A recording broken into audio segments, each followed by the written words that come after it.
This is Shauna with Inspire Growth, and this is sales tip number 15 in a series for financial advisors to increase their sales acumen.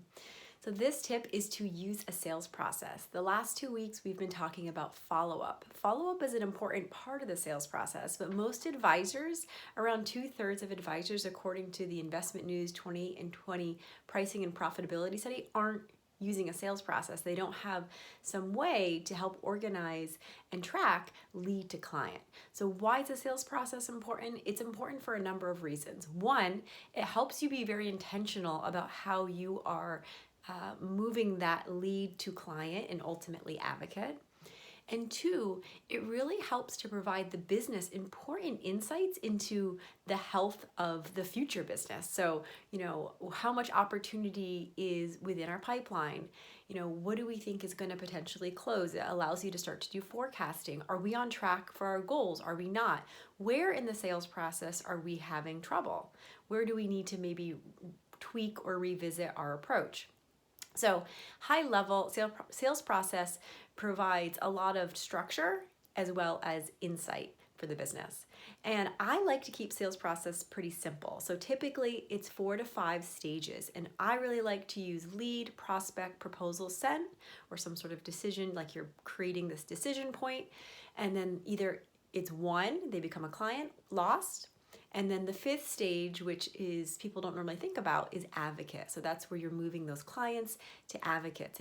And at every stage, you're going to want to define what each stage means. So being effective in creating a sales process means 1, defining the stages, 2, defining what success looks like. At what point do you know to move the person from one stage to the next? Understanding and outlining the processes that support those specific stages and trying to move them to the next. And then the metrics, like what are the things you're looking at each point? And again, I would keep it really simple. You need 1 to 2 for each stage. And the last thing would be owners. Who owns what? Who owns these specific processes? Who owns, or what technology are you using to implement these processes? So who are the owners? It could be people, it could be technology, it could be outsourced, that are helping this machine run smoothly. So if you don't have a sales process, it's something that I talk about all the time. I have a lot of resources at inspiregrowth.co. I even have a sales process builder, a template that's interactive for you to use to start to define your process in your business.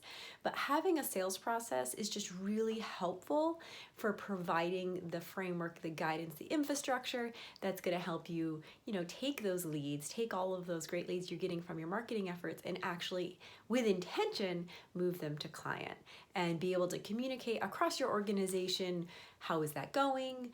How are we doing? Where are we? And gets everyone aligned on the same page. So if you like this sales tip, follow me at LinkedIn at Shauna Mace, or visit us at inspiregrowth.co. And if you don't have a sales process, or even if you do, go to the website. There's a lot of resources, and check out the sales process builder tool.